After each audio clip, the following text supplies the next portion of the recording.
everyone to the space. So obviously, again, welcome everyone.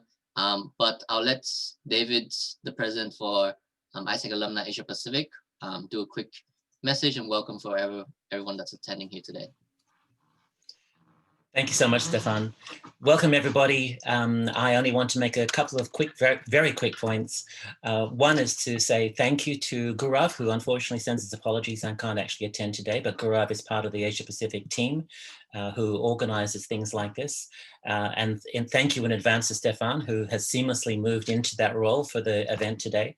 I just want to let you guys know. So Johann, so Stefan is going to do a proper introduction for Johann, but Johann, who's our guest today, you know, I want to just give you a little anecdote. I've attended 2 of Johann's presentations, and when I reached out to him after one of them to say what we're doing within AIESEC and AIESEC Alumni, AIESEC Alumni Association, he did not hesitate. As soon as he understood about the purpose and the values of the organizations, he was on board. So really my message to all of you guys is that the content here is more than just what you see. It's inspired also by the same values and purpose that have informed your own journey through AIESEC and AIESEC's alumni. So Johann's one of us. So with that in mind, I'll pass things back to you, Stefan. Thank you. Great, thanks, David. So just before I introduce Johann, we'll go through really quick expectation setting for the space really quickly. Please, I'm sure Johann wants to interact with all of you amazing alumni as well. So please be engaged, please participate as enthusiastic as possible. Also be mindful of your microphone and your camera. So if you can turn your camera, that's all good. Just make sure your microphone stays on mute. If you want to speak, please unmute it wherever you need. And throughout the session, if you have any questions, please write them in the chat and we'll get back to them at the end. But just write them there so you don't forget them. And at the end, we don't have any more questions. So please do that.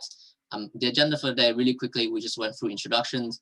We're going to go through Johann's topic about the 12 essential key impacts for dynamic growth. And then we're going to have a small Q&A space where you can interact with Johann and ask him about questions about just how his business operates, as well as like the session itself as well. And then we're going to have a quick feedback space, and that's going to be it for today. And so really, So really quickly, I'll introduce to you Johann. So in case anyone that doesn't know who Johann is and haven't read the Eventbrite that we showed you, Johann's the founder of Business Authorities and the director of Earthlink Alliance. And he spent his entire career solving problems and trying to fix businesses. And so in the last few years, one of the latest businesses that he helped has reached the valuation of like 8 figures in the last 2.5 years. He's done like so much more and helping countless companies grow themselves and grow exponentially. But I'm sure that introduction is not going to be enough, so I'll let him introduce himself as well.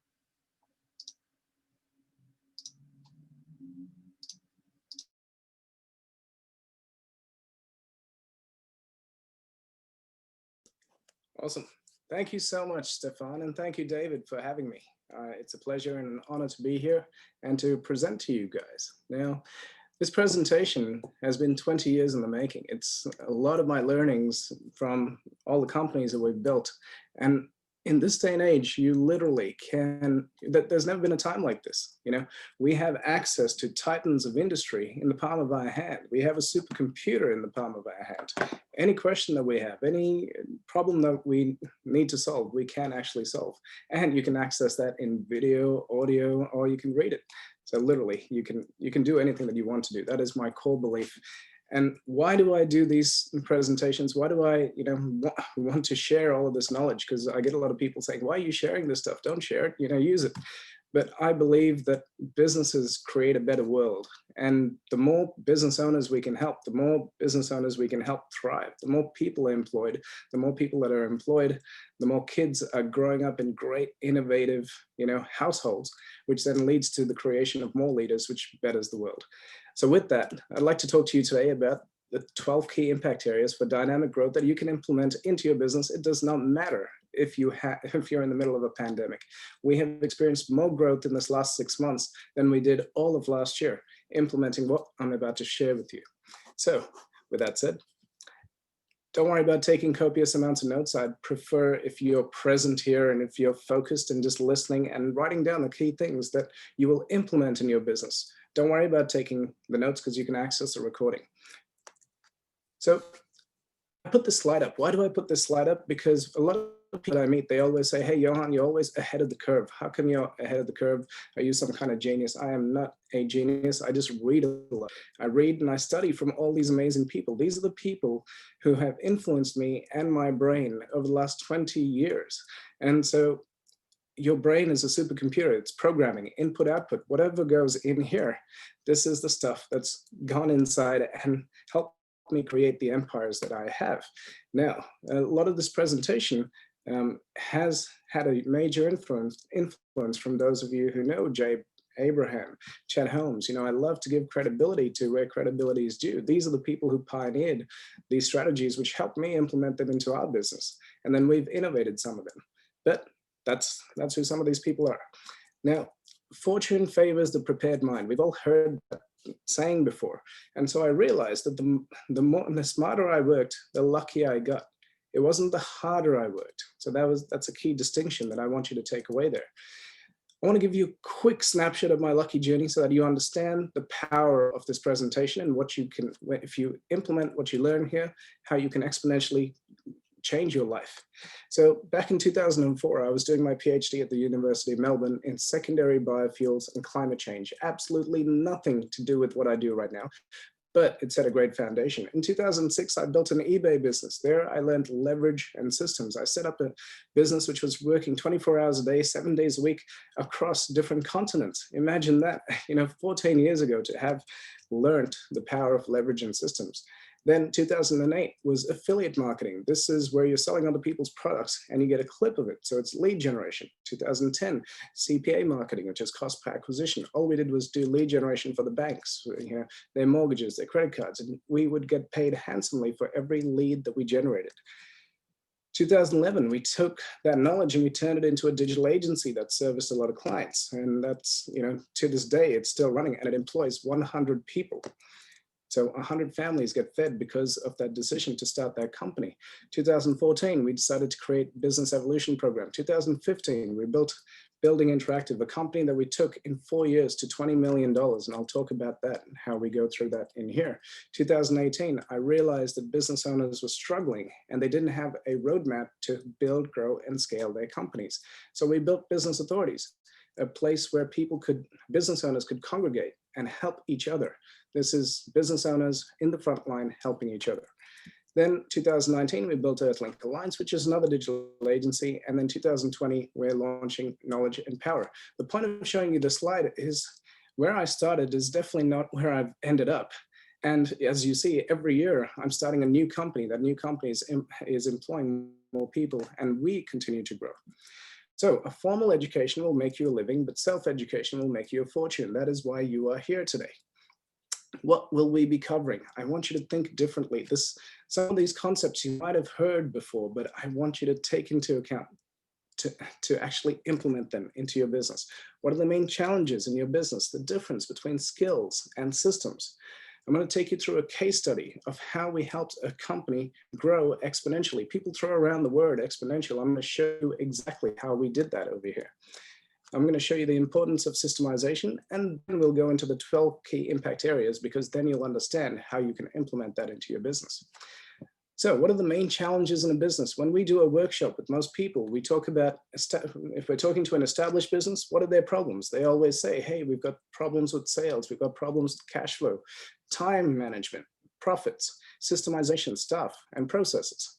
Whereas if we're talking to startups, it's their target market. They don't know who to serve. They don't know which niche to get into. They don't know what product to, which productization they should get done.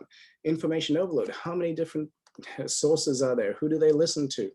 They don't know where to start. There's too many ideas and there's a lack of expertise and a lack of funds. So it doesn't matter where you are here. I'd like to say that the actual main problem of all businesses face today is this. Now, if you look at this is New York, Times Square.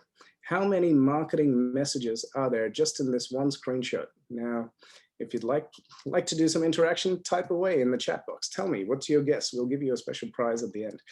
But, or I could tell you, there's close to about 500 messages just in this one screenshot. You are being bombarded with marketing messages all day, every day. So how does your business stand out in front of all of these marketing messages? So there's so much noise. Now, back in 1992, I'm showing my age here, but there were roughly 2,000 commercial messages per day. And from the time you wake up until the time you go to sleep. In 1996, that increased by 50% to 3,000 commercial messages. 2020, where we are right now, that's 10 times that. It's 30,000 messages. Imagine you are on Facebook, YouTube, even Spotify is sending you ads. Doesn't matter where you are, you're getting bombarded with commercial messages every day. People want your attention, and the platforms have made it so easy for them to get access to you.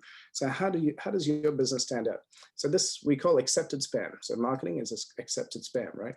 It has quadrupled the cost of getting in front of your ideal clients.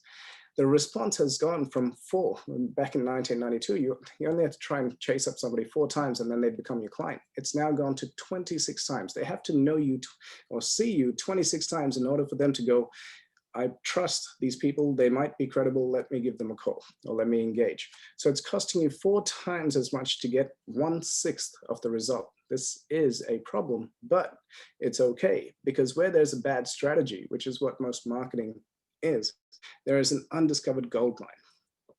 Some facts. So who here would like to make at least $10 million in their business? Put in the chat, say, yes, I want to turn my business into a $10 million a year business. 95% of companies will never actually reach 1 million in annual sales. I know it's a shocking statistic, but it is. Only 0.8% will ever reach 5 million, and only 1.5 of those will reach 10 million, right? So 1 in 25 companies won't even last 10 years. These are the shocking facts of business. Why would you even bother getting into business when you have such a small chance of making it work? Well, it's passion. It's human nature. We want a freedom lifestyle. We want to live life on our terms. But what is the difference between a successful business and one that fails? Why the difference in results? Well, is it the product? Is it the service? Let's talk about McDonald's. Now, does McDonald's make the best burger in the world? The answer is hell no. It looks like a piece of cardboard there on the screen. The chips taste like cardboard. We know this, but we still go and eat it. Why? Because it's predictable. We know the experience we're going to have when we go there. We know there's no nutritional value, no offense to McDonald's, but you could get a much better burger at a different place, and the price is not that different anymore. The prices are pretty much the same compared to a nice gourmet burger.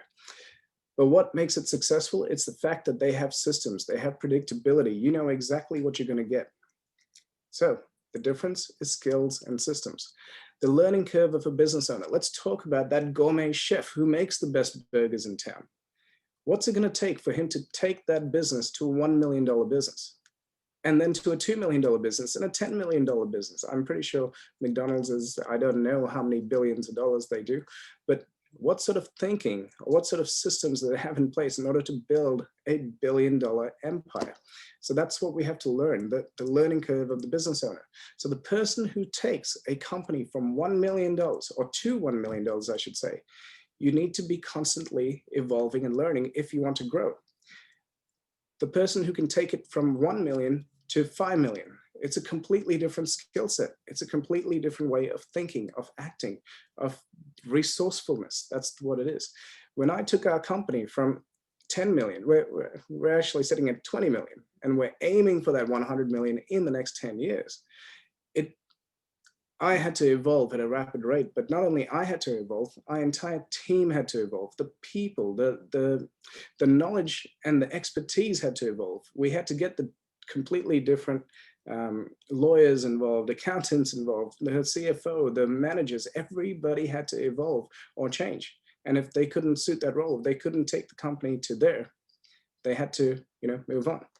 So in order to have systems, you have to have these skills, and skills make all the difference. And anyone with enough passion and drive can build $1 million business. Now, $1 million is not that much these days. And that's only working half days. What is half day? 12 hours, right? So We all know, anybody who started a business, the first business that you build, you're working in it 16 hours a day. But to get that $1 million business into a $2 million business, you are flogging a horse that is already exhausted and nearly dead. So they are destroying themselves by trying to take this from $1 million to $2 million, unless they have a different way of thinking and a different skill set, and they're systemizing the business. So let's talk about money and time. How many people would like to earn 10 times more money?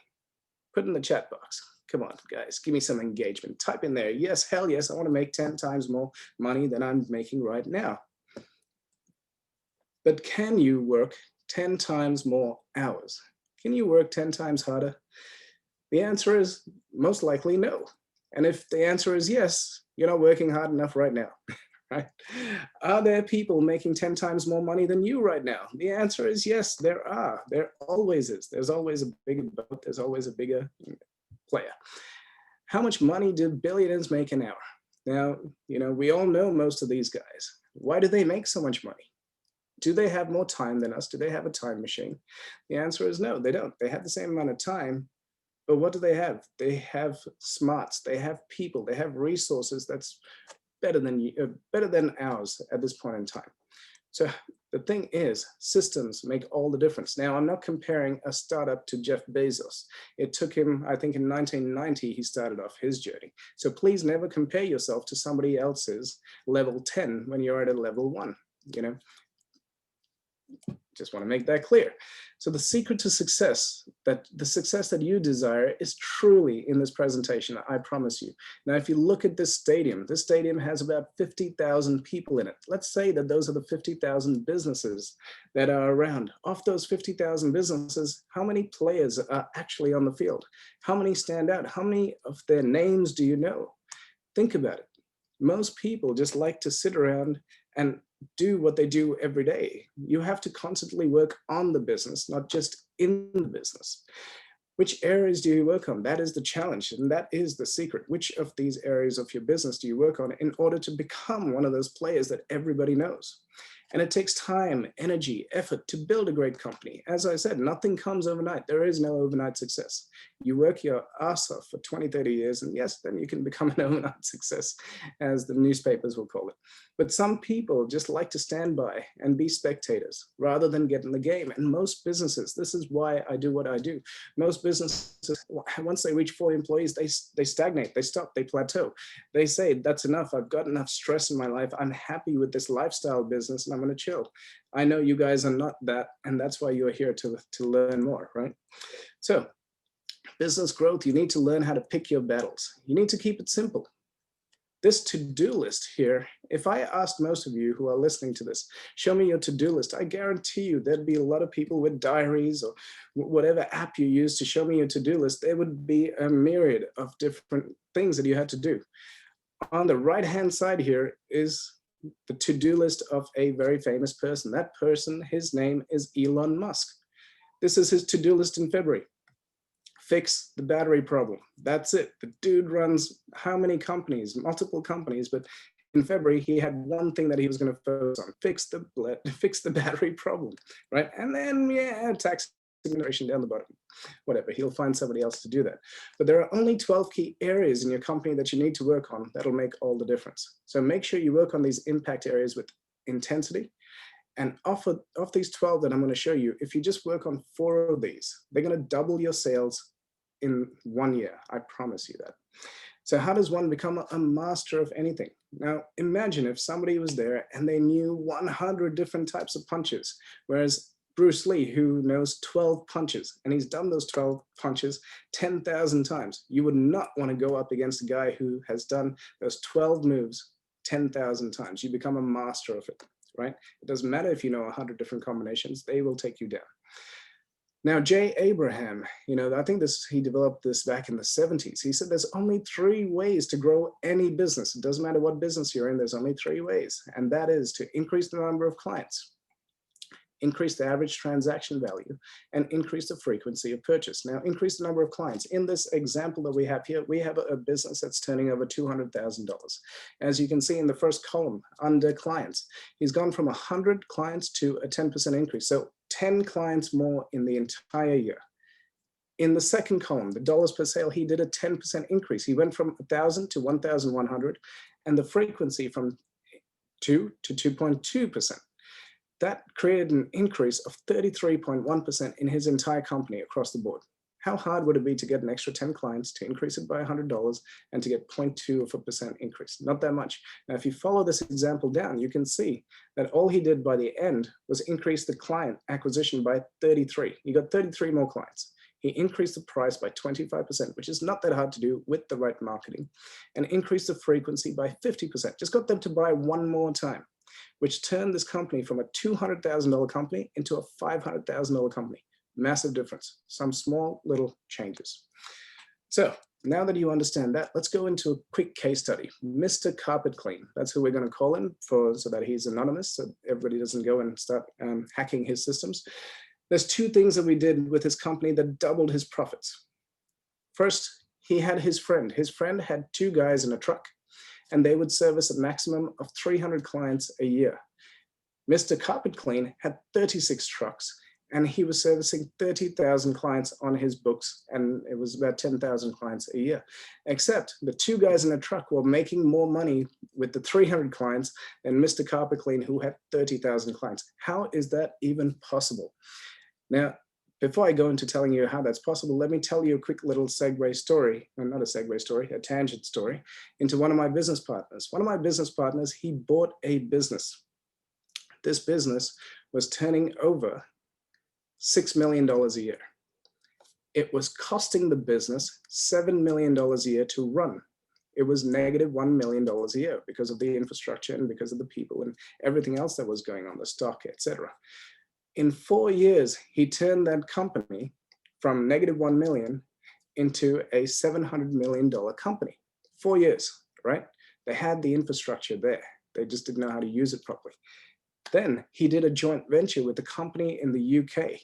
This company in the UK had pharmacies, 2,500 pharmacies as their new distributor. So he had a product, he found a distributor with 2,500, one deal, right? One deal.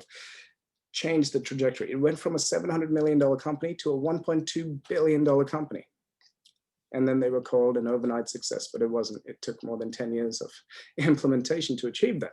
So Mr. Carpet Clean, same thing. The two guys with the truck, 300 clients, they were making more money because they were putting more money in their pockets. The other, Mr. Carpet Clean, was servicing so many different loans, so many different jobs, so much infrastructure that it was costing him more to run the business than it was than the profit that he was making. So we asked him a question. How often do people buy carpet cleaning from you? And he said, of the 30,000 people, they buy once every 3 years. So that means 10,000 clients a year is what they were servicing on average. So we put a question to him. What would happen if we could train the clients to buy twice a year? He said, holy moly, my business would be completely transformed. So we said, okay, let us spend some time and do some research, and just researching carpet cleaning. And this is what we came up with. The EPA, the Environment Protection Agency, did a study on the impact of cleanliness of your carpet on the health of your home. And they found, most of you who have carpets at home, that the carpets are absolutely filthy. What they found in the carpet was so disgusting that they decided that they were going to pull out the carpet from all of the government buildings in that region. So they had aspergillus, dust mites, feces, bacteria. And somebody said, how do you get feces on a carpet? Well, if anybody has pets, that's how you get feces on the carpet, because they walk in and out, right? And so it's really, really gross. So even if you vacuum that carpet every day, vacuuming does not kill the germs. It only sucks up the dirt that it can. Only the deep dirt extraction does this with steam. So steam extraction off the carpet. What does this do? This makes your carpet 15 times more cleaner than you can get it yourself. So this leads to a healthy home and a healthy workplace. Now, by the time the study was done, guess what happened? The government buildings had pulled out all of these carpets, but people were getting 4 times sicker every year. So rather than getting sick once a year and saying it's the flu, they were getting sick 4 times a year. Why was this happening? Well, because the carpet was acting as a filter. It was capturing all the stuff that was floating around. Without the carpet, this, and the breeze and the air conditioning, all of these germs and everything are flying around the entire office, going through the ducts, going through the entire building, going up people's noses and infecting them. So the answer was not to get rid of the carpet. It was to have your carpet cleaned twice a year. Wink, wink. This was the money study. Now we have proof. We have proof from a government agency that you need to get your carpets cleaned. So they called this the Healthy Home Service, right? It's just a product. And they developed a script around it and tested it. Now, this is what happened with the case study. We tested it with their top salesperson. And we said, this is the new script that we want you to roll out. And this is a new product where we want that database of yours to start buying twice a year. A week later, he reported in. He said, it didn't work. It failed. I said, oh, really? What happened? He said, well, I offered it to 20 people and only 4 people took it up. Now, 4 out of 20 is a very good first impression, like the first take up. So if only 20% of those 30,000 people said yes to the Healthy Home Service, that's 6,000 extra sales per year, which is massive for this company. Remember, they're going broke. So what did that one tactic do to their business's bottom line? Well, from 10,000 services a year, they went to 16,000 services per year. It also stabilized the business, it stabilized their cash flow, and now they have predictable revenue that they could then invest in. After 1 year, 40% of their database of those 30,000 clients are on the Healthy Home Service, package twice a year. It's life-changing for the entire business. One tactic, right? Now, Jay Abraham again, he says, if you have clients, you have a moral obligation to let every buyer know about every service that you have so that they can make an informed decision whether to buy it or not.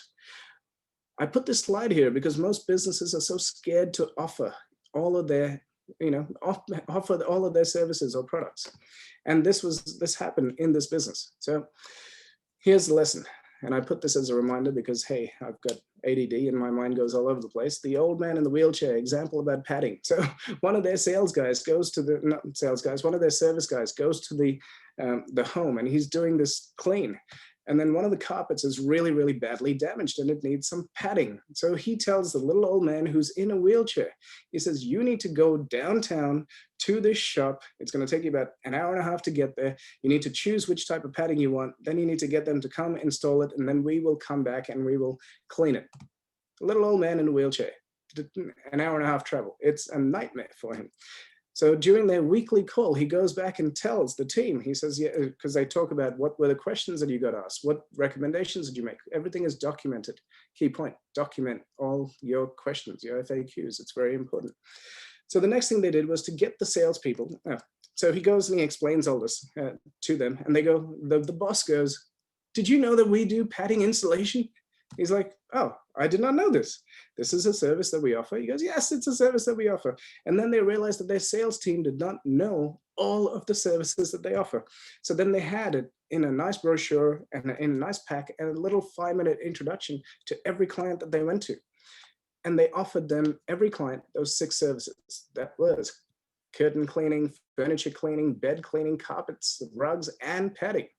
So now they're offering more. So what happened was when we started working with them, they never had more than a 10% increase in those many years. Their lowest sales rep did $13,000 a month, and the average was about $35,000. Now, after implementing just these 2 strategies, which I talked about, the lowest sales rep does $59,000 a month, and the highest one does about $112,000 a month. Again, life-changing, exponential change to their business. Now, what work can we do with these guys? You can see there's a difference between 59,000, which is the lowest guys, and 112,000, which is the highest guys. Now we're doing a bridging program for the highest guys to teach the guys who are doing the low sales. This is how we talk to our clients. This is their strategy. This is where we acquire these people, therefore bringing the average up. So, and by the way, anyone who's a top salesperson loves to share. They love to share with their comrades because it improves the entire company, right? And super achievers don't care about competition. It's not creating competition, it's doing something better. So That's the type of company culture that was also built into this company. So two things that exponentially grow their profits. One, they created the healthy home service with good research. Two, they offered an upsell or complete package with all of their other services and offered that to their clients. It took 6 months to implement this system into place because there's, change management that needs to be done. These two things done right exponentially grew their profits. Now I've shown you how that's done. So let's do a quick little exercise in the chat box, please, while I grab a quick glass of water.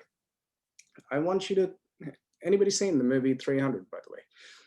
For those of you who don't know what 300 is, it's 300 Spartans who are fighting an army of 10,000 Persians, grossly outnumbered. The odds are against them, but they had a strategy. Nobody gets through that little bit of gate. They call the gates of hell.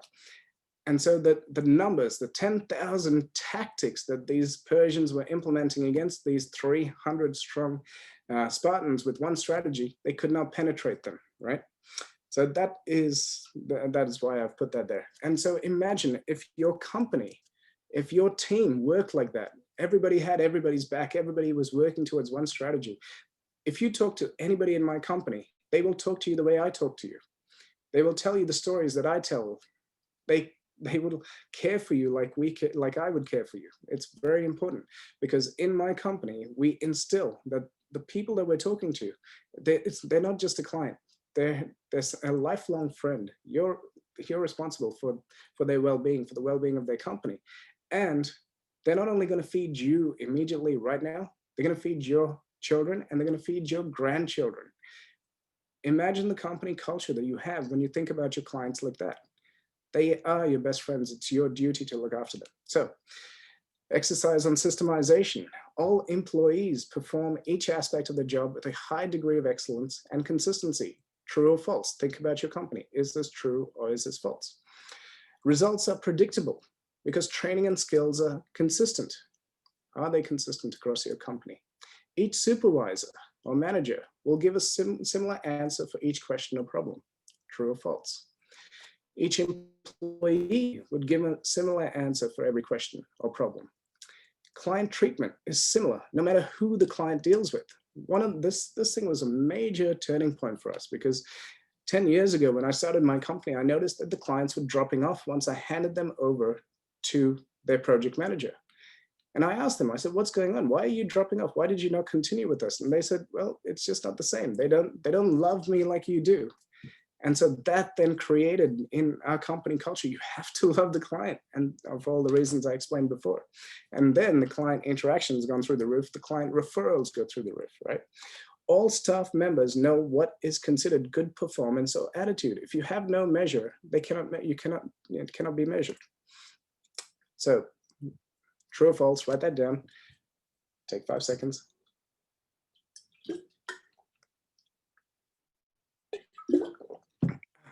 Cool.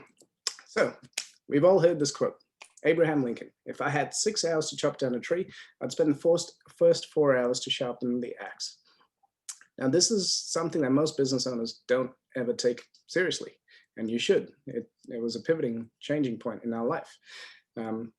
Because when you can actually plan and strategize, time to think rather than being reactive all the time.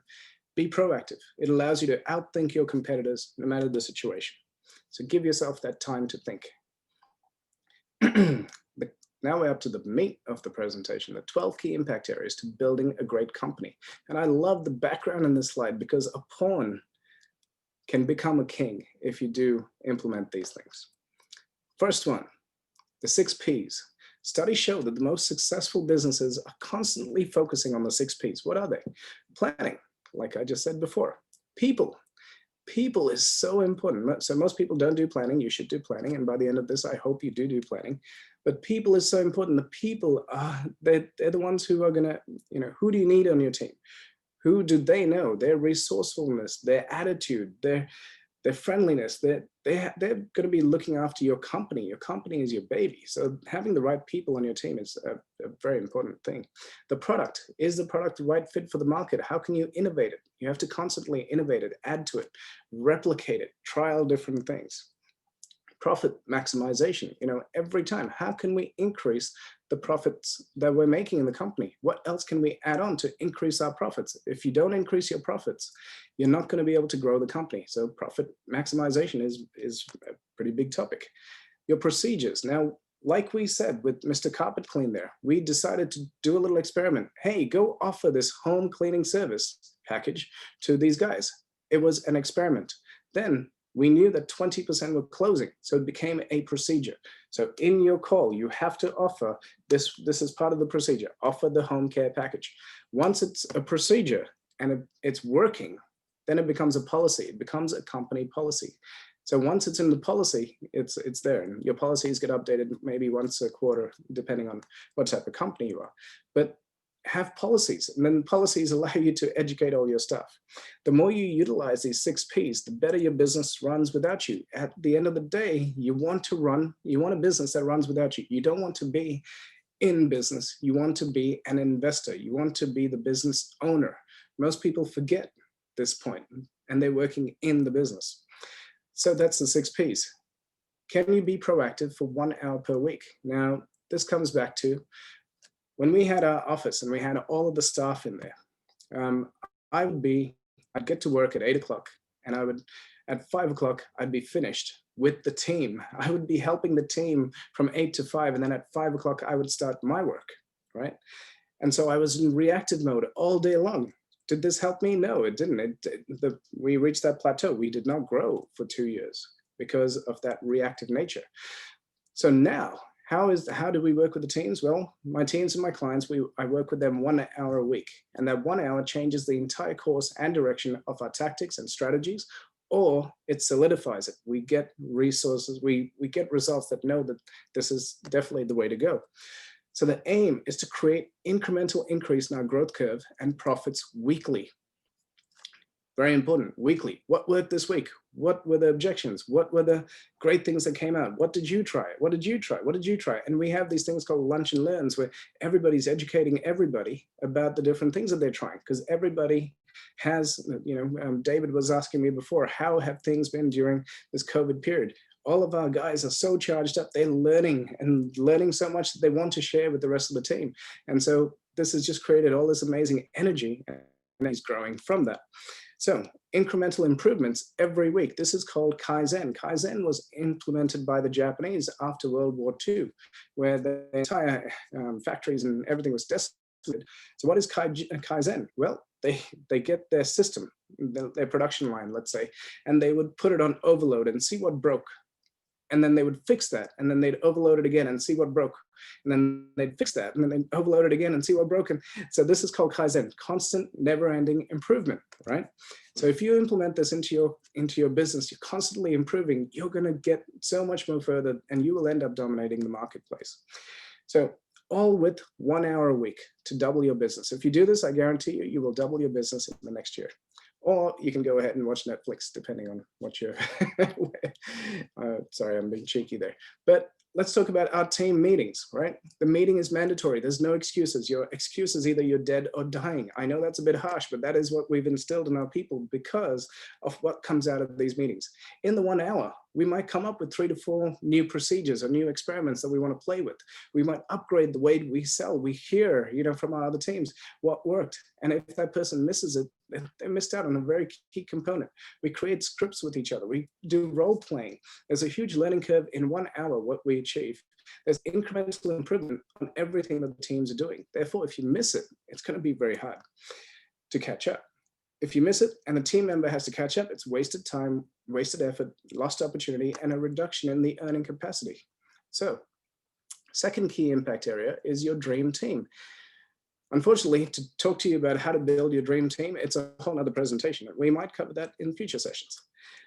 Number 3, ideal client generation. Most people forget that there's these things called ideal clients, not things, people called ideal clients. And how many, working with the ideal clients is something that we preach all the time. We only work with the ideal clients, and I'll tell you why in a second. How many ways do you have of generating new clients? When we talk to most people, they say referrals. Some do marketing and advertising, but most of the time, 95% of the time, it's referrals. Our sales team spends a minimum of 3 to 4 hours a day getting new business because we are chasing those ideal clients. And I'll talk to you about some strategies that we do shortly. Does your marketing calendar include at least one new approach per month? Ours has 4. There's always a small number of ideal clients versus all clients. Now, when we go into a business, we say, who are your ideal clients? And sometimes people say, anybody with a heartbeat. And that is the worst thing that you can say, because you do not want anyone with a heartbeat. I guarantee you, if you look at your database right now, 80% of your income comes from 20% of your clients. Pareto's rule, right? So 80% of your income comes from 20% of your clients, whereas the other 80% only generate you 20% of your income. What would happen if you got rid of those 80%? 1, your staff will be a lot happier because they create most of the headaches in the business. And 2, you now have room to increase your ideal clients and make more profits and serve them the best. Now, ideal clients, how do we describe ideal clients? They can afford your service. They're fun to work with. They really appreciate you. And they thank you for the huge return on investment that they get from you. You know, there's clients out there who, no matter how much you give them, they're still, they ask for more and more and more. They're not an ideal client. They're a vampire, we call them. We don't want vampires. We want ideal clients who are happy, who love what we do. You have to be in their face, in their place, in their case every single week or month for a minimum of 6 months. What does that mean? What is in their face? In their face is on, you have to be following them around on the phone with retargeting. Like, we have access to this technology, use it. If they've come to your website, follow them around. You have to be in their place of work. You know, send them stuff, send them material. There's a lot of material here. I don't know which one to pick, but send them material which is sitting on their desk, right? That they can get access to. In their case, that's their briefcase. You have to have memorable things that they keep in their briefcase. And you can do this every single week, depending on how much you want them as a client, or once a month at a minimum. If you do this for 6 months, they will know who you are. You'll build up the know, like, trust, and then they will end up engaging with you. Now, there's no one you cannot get access to if you have the right commitment and strategy. Let me tell you one little strategy that we do. We never have a lack of clients. Every December, this is what we do. We sit down and we identify the 100 clients that we want. We call them the Dream 100. We want these 100 clients next year. We want to work with these guys. So what do? We know their company, we know their name, we know their address. Simple, direct mail. This is a direct mail campaign. Now, David, imagine that you get a letter, A4 letter, confidential stamped across it, your name handwritten on there, and you can feel that there's something inside this A4 yellow envelope. Would you open it? Just give me a thumbs up if you would. The answer is yes, he would. All right, good. He opens it because it piques his curiosity. He opens it up and there's a letter in there. Inside the letter, there's a Post-it note stuck on this thing with an arrow saying, hey, David, your marketing, your business strategy, whatever, the product I'm selling has gone the way of the dinosaurs. Now there's a little dinosaur attached to it. You can go down to Kmart and get 100 dinosaurs for $3. So this is not an expensive strategy. Now you get that letter and it tells you about how your X inside your product has gone the way of the dinosaurs. So that's a great aha, you know, haha, who are these guys? They're crazy, sending me a dinosaur. And it might go in the bin, but that's okay. But he will keep that dinosaur and give it to his grandchildren or his whoever, or put it on his desk. Now, a week later, he gets another one. And this time it's 2 little dice. And it says, hey, David, are you gambling with your business's future? You really need to talk to us. Again, yellow envelope, confidential stamped across it, you know, handwritten, opens it up, Post-it note, dice. If he still doesn't call us or go to the website, which we're telling him to go to, David, you need to go watch this video. It's really important. It's going to save your company. The next week, he gets another one. Now, this time he gets a magnifying glass. The magnifying glass says, use this magnifying glass to read the fine print. And he scrolls down because read the fine print. It's an instruction. You go and read the fine print and it goes, we will increase your profits by 30% guaranteed, or we'll give you all your money back. At this point in time, do you think David's going to call us? Pretty much there's a high likelihood that he's going to call us. Now, 100 clients, we only target 100 clients every year. Out of those 100 clients, in the first 3 of, well, the 4th one, let me tell you about the 4th one. You get a postcard with binoculars, and it's a dude with these big giant binoculars, and it says, where are you, David? David, please tell us you're okay. You know, we don't care about don't go and look at the video, just let us know that you're okay. And by that time, generally, we get a response. We get about a 20 to 25% response from just sending out this 4 sequence letters. Each client to us is worth between $100 to $300,000.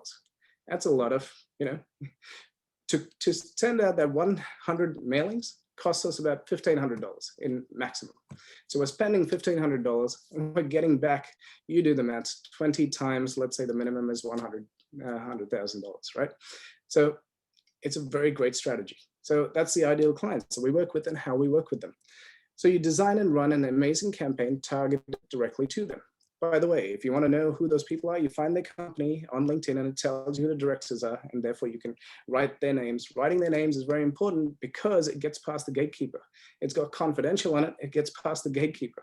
The letter creates curiosity. There's something inside there. The gatekeeper, who's the secretary, cannot open up that letter. Now, the fourth one, marketing strategy. As I just explained to you, that is a marketing strategy we just went through. The goal of all your strategic marketing is to be at the top of your client's mind and create awareness. Hey, before this, David had no idea that we existed. Now he does. And now he's getting all these amazing things. He goes, if they can convert me, they can definitely convert my clients. I love this thing. Why haven't you ever seen a Lamborghini commercial before? Because the people who can afford them are not sitting around watching TV. Targeted marketing is very important. Target your ideal clients. The most potent form of marketing is, well, personal contact.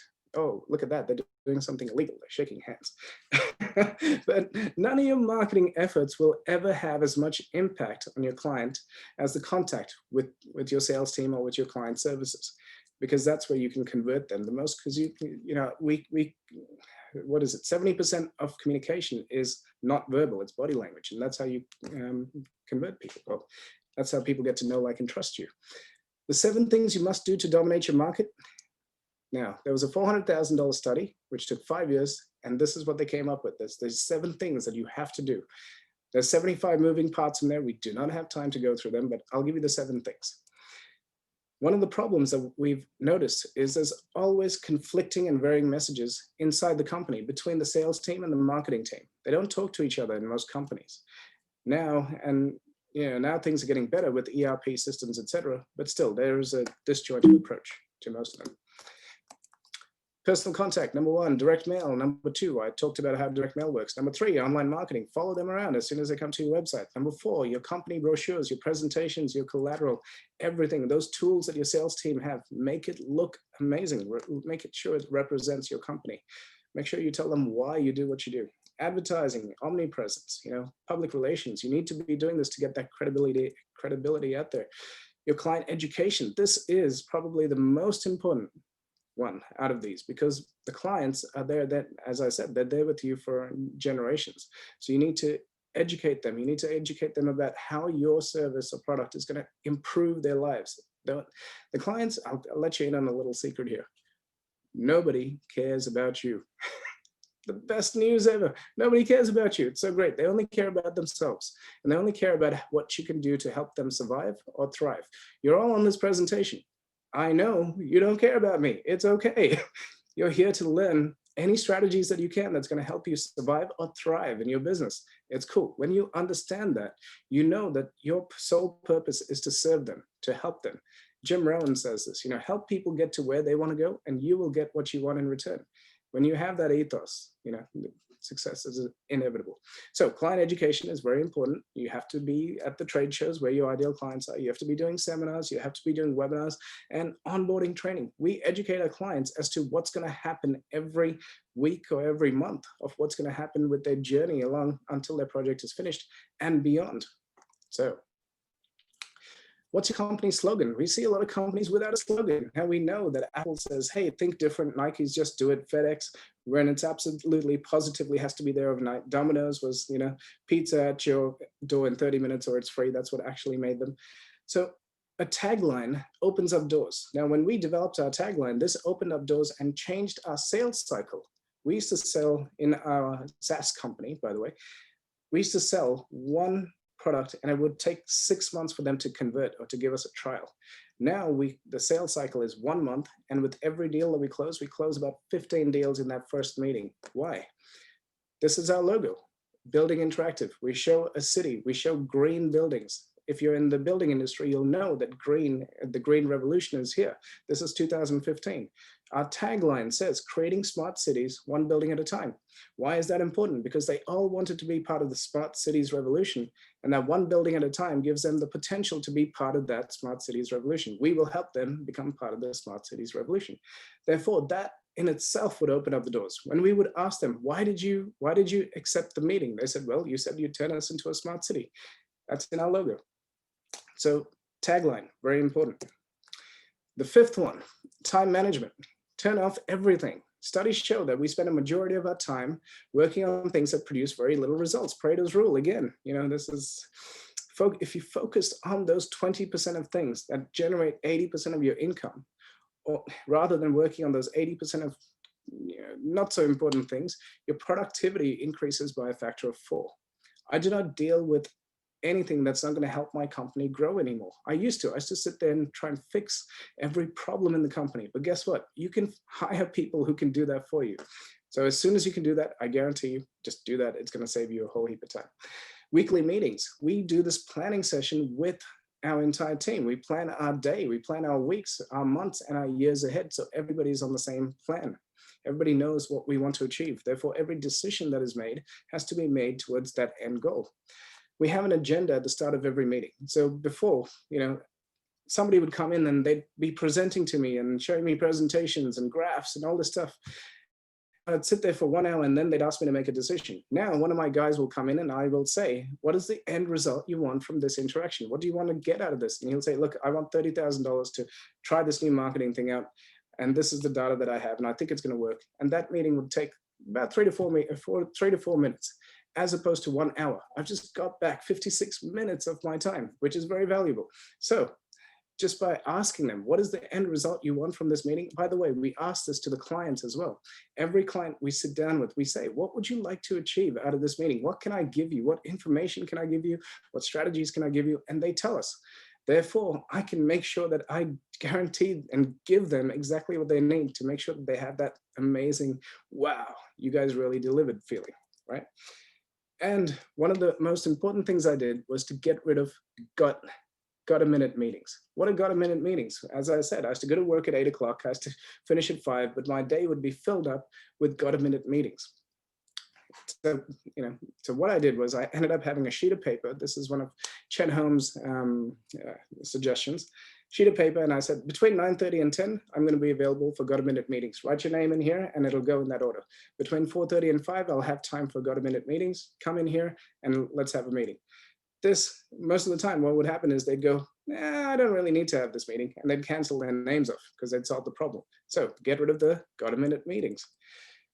6, enhancing your sales process. Now, what is your sales process? Think about it, write it down. This is the general sales process that most businesses have and should have. I mean, if you don't have it, you better put it in there. First, establish the rapport, find the need, you do a discovery call if you need to, build the value, create the desire, overcome the objections that they have, close the sale, and follow up.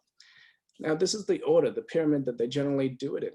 But what we found, and by the way, our sales process is this too, but our top sales guys, I said, tell me, show me the calculation of how much time you spend on each one of these. And we found out that they spent 40% of their time developing that trust and respect. So people knew that they could trust them and respect them with the strategies that we were showing them. And 25% of the time was finding out they need deep digging so that they could then extract from our war chest the exact case studies that they could present going, hey, David, you've got this problem. It's okay. We've solved that for this person. And here's 3 strategies that we've done. And David reads it and goes, well, I would love that. Let's do that. Easy. It makes their job easier. It makes our job easier. It makes the client have peace of mind. So if you do these first 2 things properly, you're already 65% of the way there to the sale. And they close with logical conclusion. That's throughout the conversation. If you know all the objections that's going to be coming up, you build that into the conversation. You make sure that it's part of the stories that you tell, part of the examples that you give. Therefore, they have no objections. And 30% of the deals are closed in follow-up. Before we used to lose a lot of proposals, not lose them, but people would follow up once. Hey, I sent you a proposal, David. I'm just chasing it up. Oh, hope you're well. That was it. And then if a month would go by, 2 months would go by. But then we built a process for our follow-up. When we did that, our conversions went through the roof. So we focus on follow-up massively because 30% of the business comes from there. Hiring superstars in our team. So if you hire the wrong person, it can literally cost you millions of dollars. It has cost me millions of dollars because one bad seed, one bad little person in there can damage your brand name, damage the morale of the entire company, damage the culture, damage the client's impressions of you. You know, having a bad representation is really bad. So Tony, what's his name? Tony Shea from Zappos. He trains his entire, his new recruits. He'll train them for 3 months. Then he will offer them something, I think it was $4,000 to quit and leave the company. And I think there was only 5% or something that took him up on that offer. That is the best $4,000 he's ever spent because it protects his brand, it protects his morale, protects his company culture, protects his clients. So he says, thank you, good luck, see you later. That's a very cheap investment for him. Screen each candidate like you were going to have them looking after your children. You know, get them while they're young and affordable. And this is, I'll tell you that story in a second. Pay well on performance and with a minimum base. Why? Because they want to work harder and they love seeing the rewards. You're actually helping them evolve into a super achiever. No matter how small you are, you can always get others to help you grow your company. You don't have to pay people. You can do contra deals. You can do commission-only deals. It works. We still do it. Now, in your ad, in all of advertising, we say, don't even bother calling us if you're not a super achiever. And as soon as they call, we go, hey, what do you want, Stefan? And they'd be like, what? I'm trying to apply for the job. Yeah, no, I don't really sense you're a super achiever. Bye. And you hang up on it. And if they call back and they say, wait a minute, you didn't even give me a chance. Let me tell you about what I've achieved. You know that person's got the goods, right? So we screen them really well. I'll give you an example. Chris here. So I went to Harvey Norman. Harvey Norman in Australia is a department store. I went there to buy a laptop. I said, I want the best laptop. It was something like $6,000 at that time. This is 5 years ago. And Chris, who's the guy serving me, goes, what do you use it for? I said, emails and checking the internet. He goes, well, you don't need that. You need the $1,000 one. I said, no, I want the $5,000 one. He goes, I understand, and I will sell you the $5,000 one, but you want the $1,000, you need the $1,000 one. I said, thank you, you have my best interest at heart. He ended up selling me a TV, a sound system, a new printer, a new laptop. I walked out of there with about $20,000 spent, but I spent 6 hours with him and I interviewed him for the whole thing. And then I got him to work for me. I said, how would you like to come work for me? He ended up closing Nestle as a client for me. So he literally, you know, it's awesome. So interview them. That's the point I was getting at. Number 8, how to get appointments with absolutely anyone. Well, I'm sorry, we don't have time for that in this one. Maybe not next time. Number 9, the key impact area is effective presenting. Make your life a lot easier by giving people visual aids. You know, how many businesses present to their clients nowadays, especially with Zoom, most of the time. Visual aids triple the communication process because they can see it. They can feel it, you know, they can feel the colors here and they want to be part of it. Now, this is our business authorities formula. What we do is we explain to people, hey, it doesn't matter where your company's at right now. Let's expand your mind. Let's talk about what type of company you want to build. We expand their mind. They say, look, Johann, I want to build a $10 million company, a $20 million company. We say, cool, who do you want to serve? So we go through the ideal clients thing. Okay, in order to attract only doctors, what's the type of brand that we need to build? Take them through that. We go, great. Now we got the foundations covered. Let's go through growth. Create your presence. Everything that we need to build, all the collateral. Okay, once that's done, we're going to move on to technology. What technology can we put in there so that you never have to work in the business? We implement that, show them what they need to do there. Compound their sales, upsells, downsells, cross-sells, maximize their profits. And Stefan, if you're at this stage, you know, step number 7, you're not working in the business anymore. The business is working for you. It's an asset. Now, the next 3 steps are just fun. Scaling your business, productization, systemization. Number 8, amplifying your tribe. Stefan, I'm just going to put you on all the TV channels. I'm going to help you, you know, get out there, do joint ventures and grow your business. Number 9, dominate your industry. This is where we're talking about franchising, going national, going international, whatever it is. 10, build your empire, whatever that means to you. You know, building orphanages, buying up your competitors, whatever building your empire means. By showing our clients this, they go, wow, this is amazing. I want to start. Let's go. This presentation literally takes about 30 minutes for our team to go through. So we always consider how we can better our communication and present ourselves. And we can talk about building presentations later. Number 10, automation and follow-up. I talked about how 30% of our sales done through follow-up. Do you have a standard follow-up procedure in your company? If you don't, you should. It creates a bond. And I'm not just talking about following up until their project is finished. We follow up with them until we turn them into a raving fan, until they're referring 10 clients to us. We give them badges of honor. We give them a great experience that just makes them want to just keep referring clients to us. So does automation play a role in your follow-up? It should. Apply the 6 Ps to this. Planning, plan the entire client journey, not just from their first interaction through to the first sale, but from the first sale to the first successful whatever delivered, and then from there to their first referral, etc. So that's a planning. And the people, who can you introduce them to? The products, what other products are they going to need along their journey? Do joint ventures with other people, get them there. Procedures, make sure you have all your right procedures, policies, and make sure you profit maximize throughout the entire journey. Now, 11th one, guys, we're nearly there. Goal setting. How are we going, Stefan? We good? Cool, thank you. Goal setting. Fortune 500 companies require quarterly, annually, and semi-annual plans in goal setting. Why? Because being proactive is much better than being reactive. There have been companies who have had plans for a pandemic because, what's his name? Fauci said that they were going to come. Now, create an R&D program in your company. If you don't have one, you should create one. We invest into R&D for new products, new services, just new programs that we can create that's going to increase our clients' chances of succeeding. As we said at the start of this presentation, the chance of succeeding in business is low. So we need to maximize that for them. Grow. So we grow via our systems. We expand via our marketing, and we acquire our competitors and the businesses that complement us. So that's how we do it. Number 12. All right, let's talk about setting standards of overachievement and training. Overachievement. What is overachievement in our company, in your company? In our company, we have standards of overachievement. The higher you set the standards, the better the performance and the actions of staff in each area.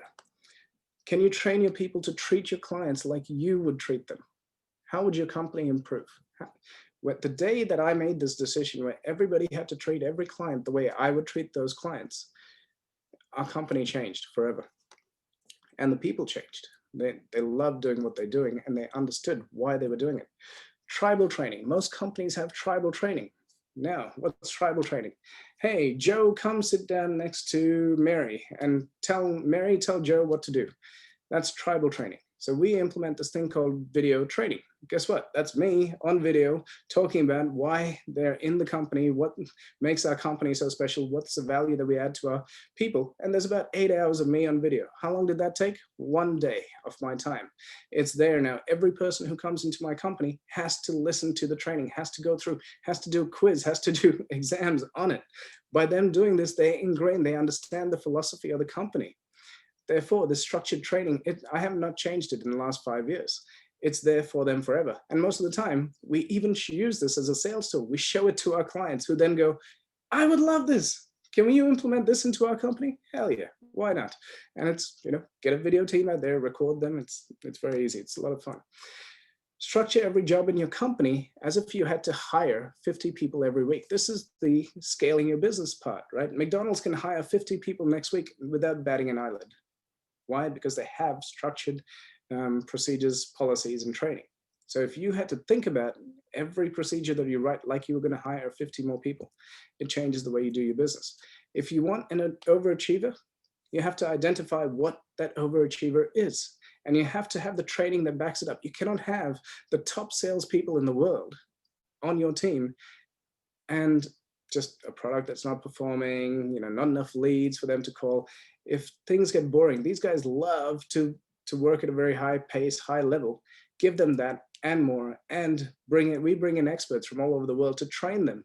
So therefore they're always, and if they hit certain targets, they then get to access that training. If they don't hit it, they don't get to access it. Now the rest of the team is accessing it. Guess what? This guy's like, man, they're going to get an edge over me. I want to go over there.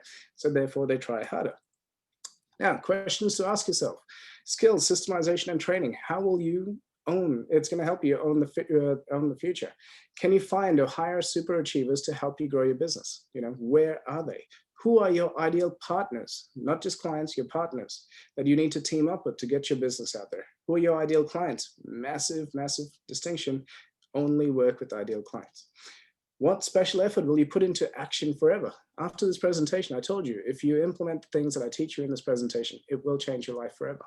What are you committed to doing at the tactical level to make sure that you're implementing? You know, don't say, hey, I'm going to go put in a follow-up system, and then don't do it.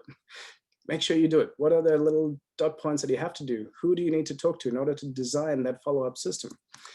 Be strategic, but maximize your tactics. The more tactics you have out there. So strategy is overall strategy. Hey, I want to take the company from 10 million to 20 million. The tactics are, this is what we're going to test. This is what we're going to try.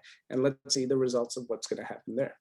How are you installing the 6 Ps into your company? These are the things that will set you up to dominate the market if you do this right. Now, let's talk about mastery level skills. How do you become so amazing at those 12 things? Well, you have to do it often. As I said, there's only 12 things that you need to focus on. Every elite athlete, they are focused on their one thing or their 2 things or their 12 things that they're doing, but they don't mismatch and get shiny object syndrome like, unfortunately, most business owners. Me too. I get this all the time. My team pulls me up and goes, Johann, shiny object. I went, okay, cool, I'll forget about it. But it's so cool, I want to chat, but no. All this other stuff. So these are the 12 key impact areas in your business that we've just talked about. The 6 Ps, how to build your dream team. Well, we didn't talk about that. We might talk about that another time. Designing your marketing strategy, acquiring ideal clients, managing your time and results, enhancing your sales process, how to hire those super achievers, how to get appointments with everyone. That's a separate one. Successfully presenting your business, refining your follow-up, essential forward planning, and setting the new standards and training for your business. Now, what have we covered today in total? We've talked about the main challenges in your business, which is, put it in the chat, tell me what it is. The difference between skills and systems, Mr. Carpet Clean and how he experienced exponential growth, the importance of systemization in your company, the 12 key impact areas that we just talked about. I hope you've been thinking differently after all of this. Now, that's just some of this. I think you've spent about 1 hour with me. There's another 4 hours of training if you want to go and access it. It's businessauthorities.com/new training. And we look forward to meeting you there. And this is a quote which Paul Dunn has been a part of Business Authorities from the start. He said, when your vision becomes more powerful than your memories, your future becomes more powerful than your past. And that is such an amazing quote. And it takes a while to distill and for you to really understand. I mean, it took me like a week before I went, oh my God, I understood what he meant. So, write it down, think about it.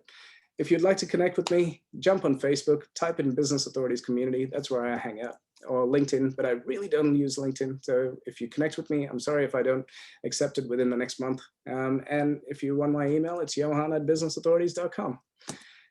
Thank you very, very much. That's me.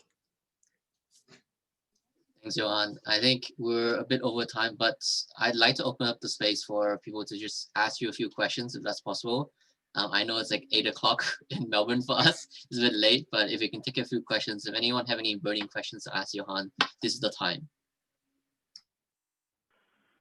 Yeah, can I start? Hello, Johann. Alex here from France. Really well done. I loved how intense it was, very structured with like some really key dynamic, but also very imageful, and precise with the example of the letters you send and the example of like your clients with the carpets.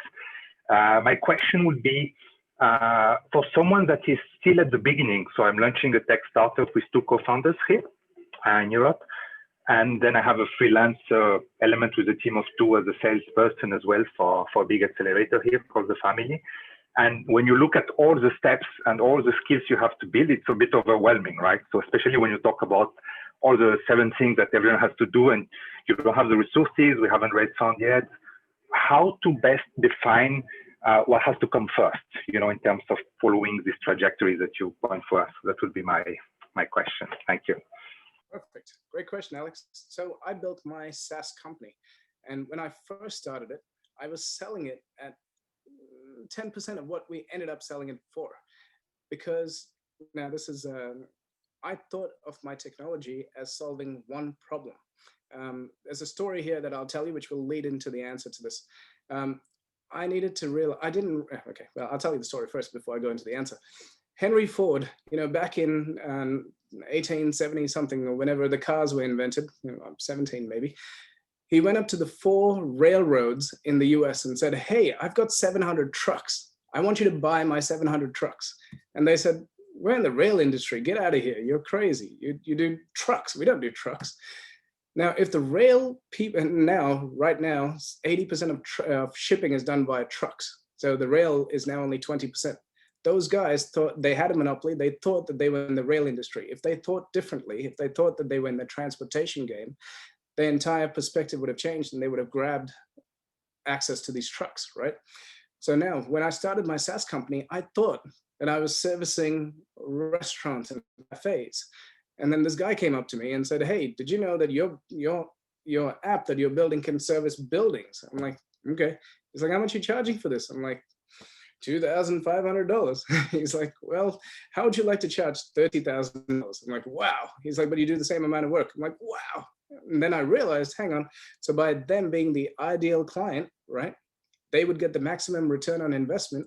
Then we could implement it in there and we could then, we had lots of funds. So the answer to you is figure out what business you're in, who you can serve that gets the maximum ROI. Now in a SaaS company, there's 3 different people you need to have. You need to have the artist, the technical guy who's building it, who's obsessed with the code, with improving it. You need to have the manager who can manage all the relationships, all the teams, etc., and the clients. And then you need to have the entrepreneur who's out there doing the deals with everybody. 3 people in every business that you need. Now, with my company, what I ended up doing was I ended up giving away 80% of the company in order to get on board people. By the way, it was a very silly thing to do in order to get but I was young and naive, right? In order to get the people on who could help us accelerate the journey. Now, turned out that I ended up doing 80% of the work anyway. So, by having faith in yourself and understanding exactly what you need, all those things that you said, I think there's 800 steps when you launch a SaaS. There's a book about it. I would focus on finding out and creating that case study. Create 4, 5, 6 case studies with the different ideal clients that you want. And then once you have that proof of concept, then go on to different markets. Now there's things like AppSumo. You can launch it on AppSumo, get the massive, they've got, I forget, 3 or 4 million people in their database. You launch it on AppSumo, not with the intention of making profit, but with the intention of getting the users on board. Now, when you have all the users, you can go up to Joe Blogs and say, hey, Joe Blogs, I've got this SaaS company. It's got 20,000 users on it. How would you like to invest $1 million into it? And I'll give you a 2 or 3% stake in the company. Now, there's already proof that there's 20,000 users. It's proof that it's working. And then Joe Blogs goes, yeah, easy, because he can see a return on investment. Because when you priced it on AppSumo, for example, it was $49 for a lifetime, but now the retail price is $300 per month. So when you do the calculations and you go, oh, well, cool. So the first thing I would do is to get the case studies, get the database, approach people for money if you need to, but that's the very last resort. Do your own marketing, get retail clients, grow the company. And most of the time, if you've hit that stage, you don't need to go and raise funds because money doesn't matter anymore because SaaS doesn't cost that much, except for AWS. Thank you so much, Johann. Great insight. Thank you. No problem, man. That's amazing. I think we have time for like one more question. If anyone wants to ask Johann anything before we close up the session. What's in the chat, Stefan? Anything in there? So far, very good positive feedbacks for you, Johann. That's it. Okay, cool. Awesome. Well, guys, thank you. If there's no questions, I will let you get to your dinners. And thank you for the positive feedback. I appreciate it. Yeah. So thanks, everyone. So just before you leave, we just have some final things about for the session. So we have a quick feedback space. So if you can type in I'm typing into the chat right now. So if you can fill it in, it will help us improve quite a lot. We're always trying to improve in the team. And so this is the second one that we've run for the Asia Pacific team. So please fill in the feedback if you can. Also, the upcoming ATOP is in November 15. So please save it into your calendars. David, you want to give any quick notes about that one coming up for our third one? Just a moment. So thank you so much, Johann. Really, that was fantastic. Expectations fulfilled. And I've got, by the way, I've got myself a little list of specific actions that I will be taking this week and follow through. That's how I do this. Just want to mention to everybody that the next Regional A talk is on November the 15th, as Stefan mentioned. And just to let you know, it'll be JC, who is an alum from mainland of China. So I think he lives in Shanghai, and he was the founder of Uber in China and is now a board member of Alibaba. And he's going to be sharing a whole lot of absolutely amazing insights as well. So please diarize it. It'll be the same time, but in November, and you'll get more information about that moving forward. That's all. I just want to say also, thank you so much, Stefan, for everything. Once again, thank you, Johann, and I'll pass it back to you, Stefan. Great. So as in every of these things, at the end, let's take a really short picture to commemorate the space. So if everyone, now's the time to just like turn on your webcams if you can, and we'll just take a quick photo so we can have it displayed everywhere. So I'll count it down and I'll take a picture of everyone. So we'll take the picture in 3, 2, 1. All right, I got it. Thanks everyone again for coming. And so I look forward to seeing you at the next one. Thank you. Thanks, Johann, again. Bye. Bye, everyone. Thank you, guys. Bye.